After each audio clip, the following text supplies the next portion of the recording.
And welcome to February 6th. Booker Corrigan here, bringing you this week's show. And first and foremost, I got to shout out our merch department. Rainy day here in Baltimore, but Bree and Amanda hooked me up with some All-American gear. And we're going to hook you up with some All-American gear. At the end of the show, we're going to tell you how you can win, but it has to do with filling out some of the comments down at the bottom of this screen. So please feel free to subscribe and become an active listener, and you might just walk with some Under Armour gear. We always have some, and we always appreciate our viewers.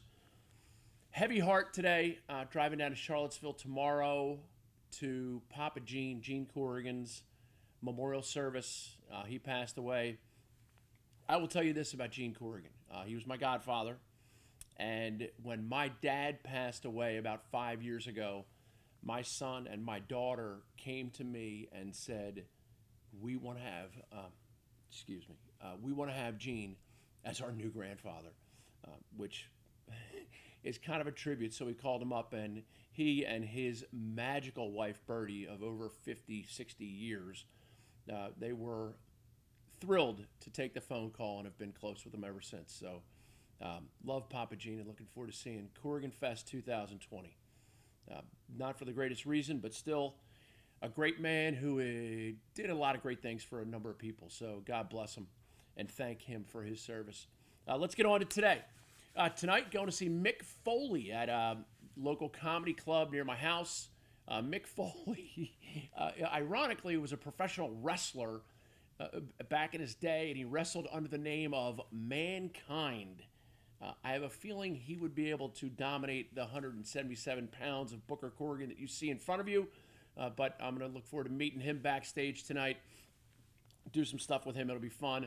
He is an old high school teammate of Ward Melville star Tim Goldstein. My man Goldie, we talked about him last week in the 1987 championship game. All Timmy did was set the single season assist record. He's a National Lacrosse Hall of Fame member. And he also, I'm sure, tied our man Brian Burlace around a couple poles in his lacrosse career in the club circuit and the tournament circuit back in the day. We'll certainly get a chance to talk to Bubba about that when we do our Hey Bubba segment. We're looking for a sponsor for that, so if you want to be a part of the Booker Corrigan Show, please feel free to reach out. Today's lesson, we're going to do the lesson, the debate, and then the movie. And I will tell you, we've done a lot of movies. We've done the funny movies. Funny how? Funny like they amuse you? That's your first clue about today's movie. See if you can crack that code. It should be pretty simple for you good movie fans. The lesson today, the debate, we'll get into those championship games that Bubba and I like to talk about. And we're also going to do some weekly picks. If you don't like our weekly picks, put your own in the comment section. We'll go from there. The lesson, parent sideline behavior. We're getting set for college teams to be playing games. Those are college games. I got news for you. Duke lost to Air Force last week, and I have a feeling there's a high probability Duke might still make it to championship weekend in men's lacrosse. They seem to do it pretty regularly. They seem to lose to somebody who doesn't make the tournament. They seem to make it to championship weekend pretty regularly. Let's not get all twisted up in knots and start screaming and yelling at a bunch of college kids. And let's take that one step further. Now, I'm looking at the Goucher scrimmage from last weekend. I will tell you this about my experience on the sideline of the parents section for Goucher. It's my first time for a spring event, and the parent behavior was exceptional. Everybody's just, let's go, here we go, good job. And by the way, they did not beat Mary Washington in the scrimmage. Mary Washington's really good. They won all the face-offs. They scored a ton of goals. They scored more than Goucher did. But from the parent conduct, the parent behavior, they were modeling the behavior that you expect from your own children. And I really think that should be a point of emphasis. How do you want your son or daughter to react when something doesn't go their way? Do you want them to yell and scream and have a tantrum? Because if that's the behavior you're modeling, what do you think they're going to do? Find a way to excuse yourself. Call someone on the phone. We all have cell phones in our pocket. Call someone you love and dismiss yourself from the equation if you can't handle it. But let's be honest. Last year, Cabrini won the Division III National Championship. Put in the comment section who they beat in the quarterfinals. Put in the comment section who they beat in the 5th week of the season. That's how much those games matter for you to make a jerk of yourself. I understand they matter. The win-loss column, you want to get to a national championship. You want to have your kid grow up to be a successful, best version of themselves and not live in your basement or your attic when they're 30 years old. I mean, that's one of the goals of team sports, is to teach them how to be a productive, employable adult. But our behavior on the sideline is just of paramount importance. My children hear it from me all the time, and my coworkers hear it from me all the time. You want your children to have a lifelong love of learning, and you want them to be someone who is prepared to prove that they know the difference between right and wrong on a daily basis. Every time that challenge is in front of them, you want them to be able to say, I know what the right thing to do is. And that helps them. If they can see you, wow, they just gave up a big overtime goal or whatever. You know what? Clap and be ready. I talked about it last week in the 2009 National Championship game. Cornell's got the ball with 10 seconds left in the game. If the dude with the ball throws it over the far end line, Cornell probably wins the national championship. One thing leads to another. Syracuse rides the ball back. They get it. They score a tying goal. 6 seconds later, the head coach of Cornell, Jeff Tambroni, who would have ended up with a ring for the championship, was clapping and encouraging his kids to rise above.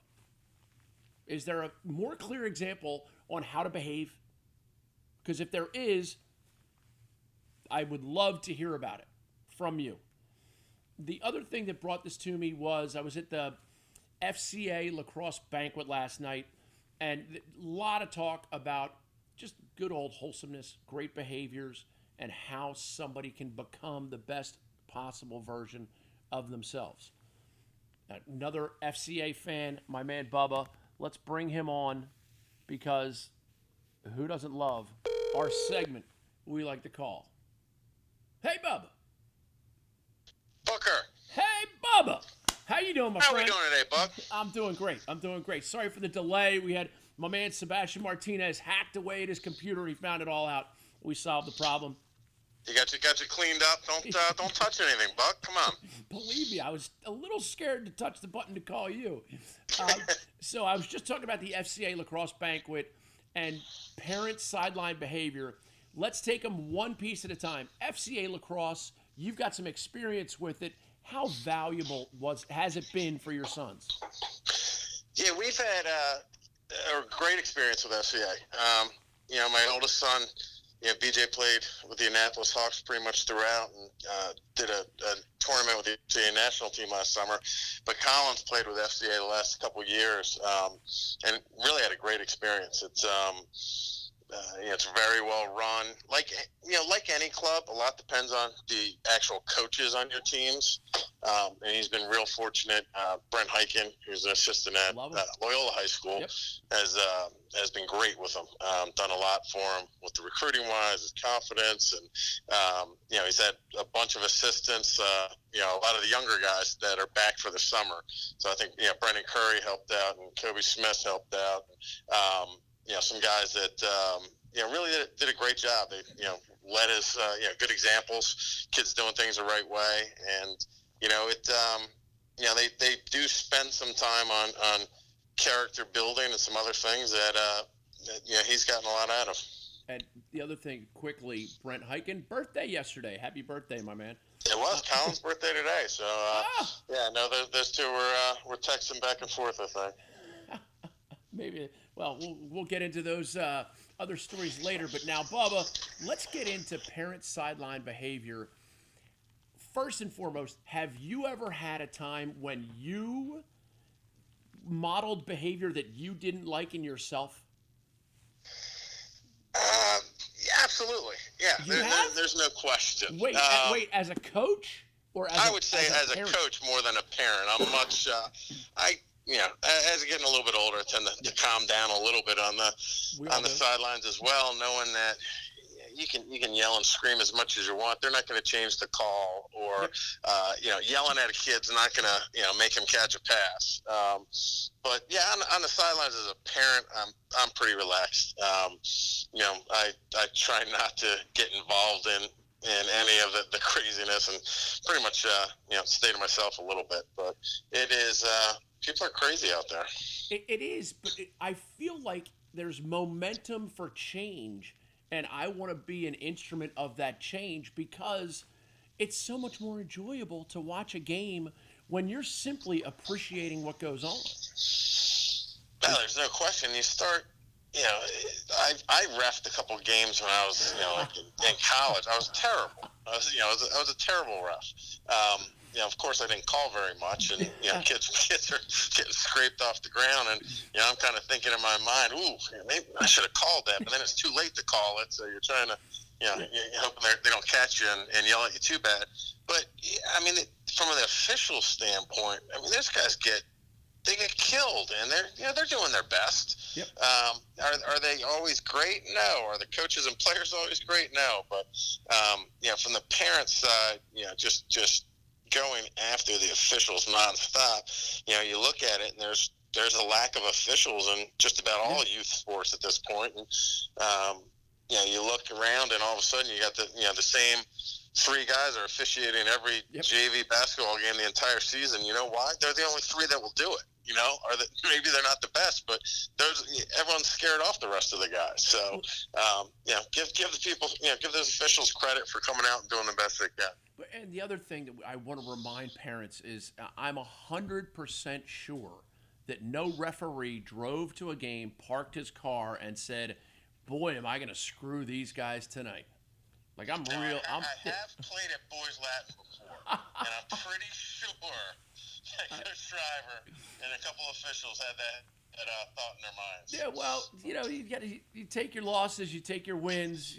I will tell you this, Bubba, you and I coached together in 1993. I don't think any game that we coached came down to one official's call. No, absolutely did not. It certainly did. No. And we're fortunate in the MIA. We're very fortunate that, in league games we're getting, very qualified, experienced officials. So we've been fortunate with that. And to that effect, I want to make sure that the parents respect the fact that those guys have earned their stripes, pardon the cliche, but they've gone up through the chain of command, and they've been, voted on as being the best in the best. As a coach, you get an evaluation card after games, and you get to fill it out and say, hey, this guy was this. He might have been out of position on that.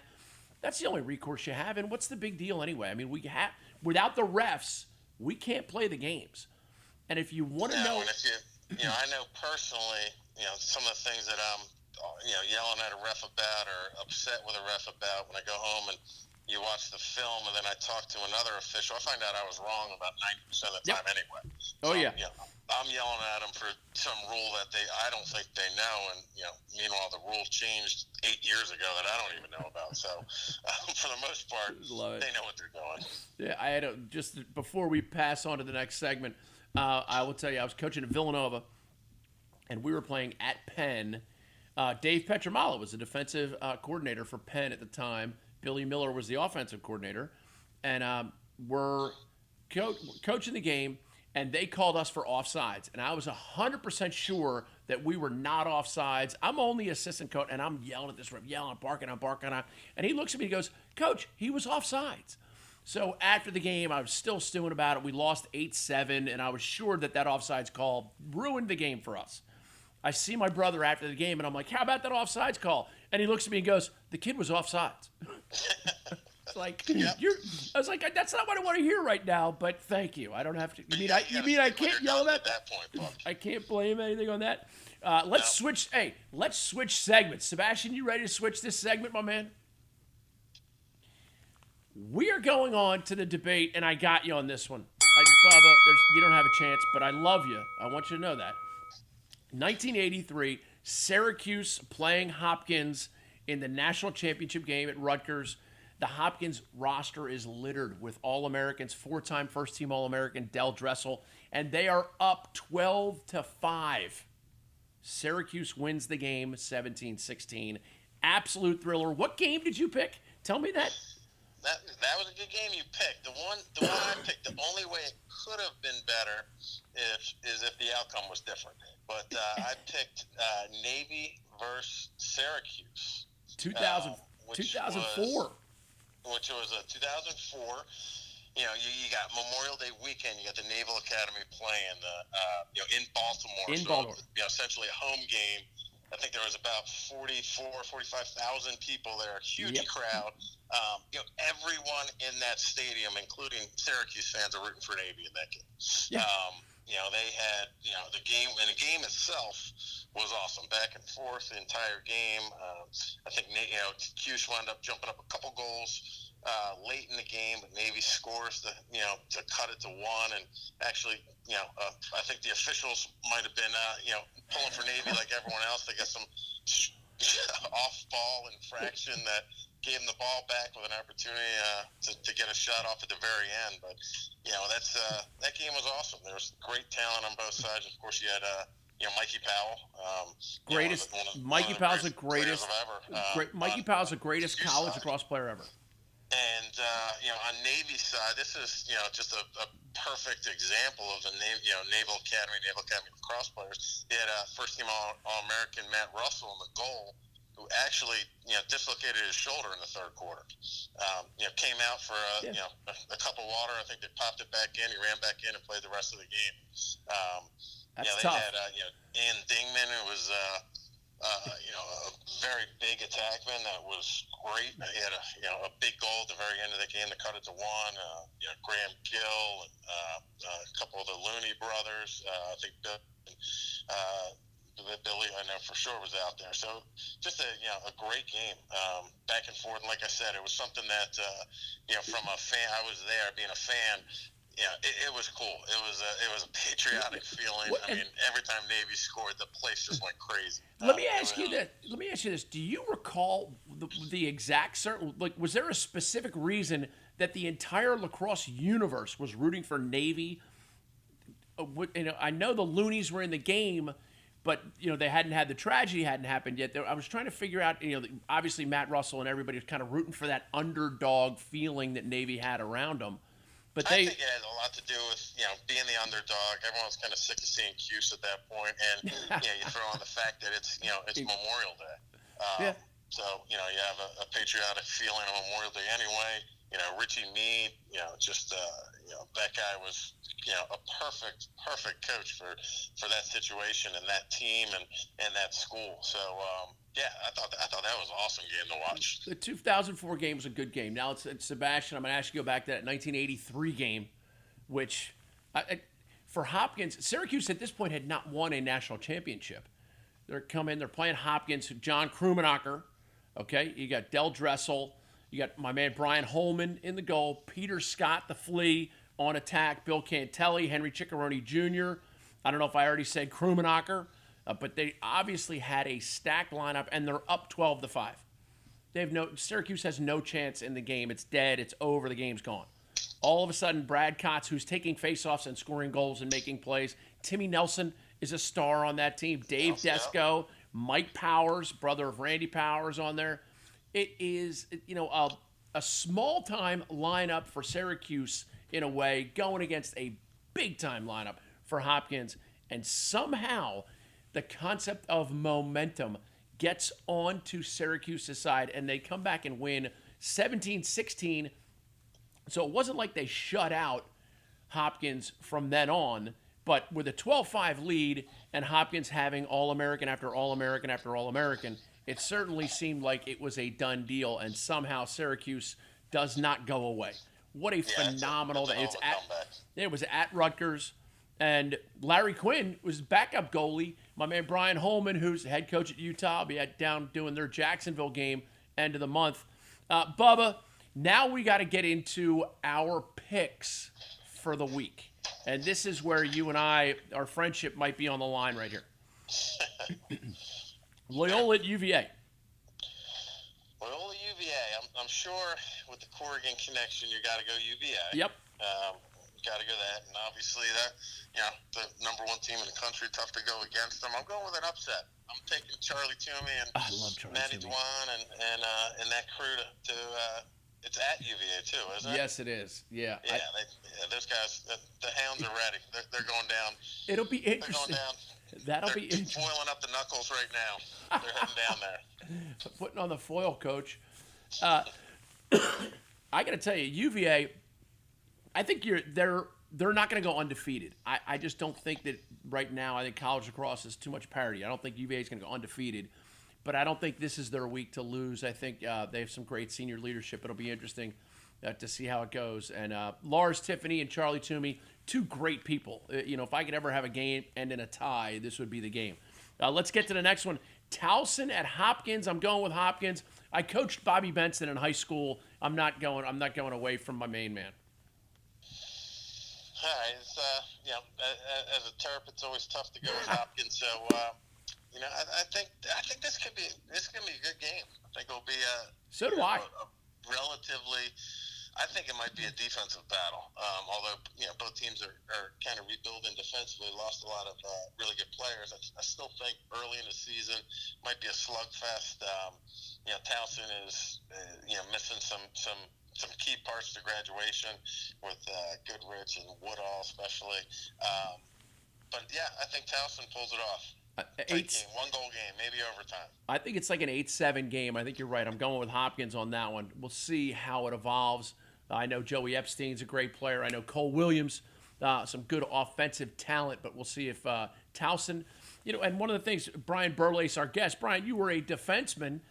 You only have to defend the front of the goal. They don't get points for holding the ball at midfield. You don't get points for standing in the corner with the ball. So, if Towson can find a way to simply defend the front of the goal, they're not going to give up a lot of goals to Hopkins. It'll be interesting to see how that evolves. Denver Air Force. Air Force coming off a nice win at Duke. Can they keep that momentum rolling?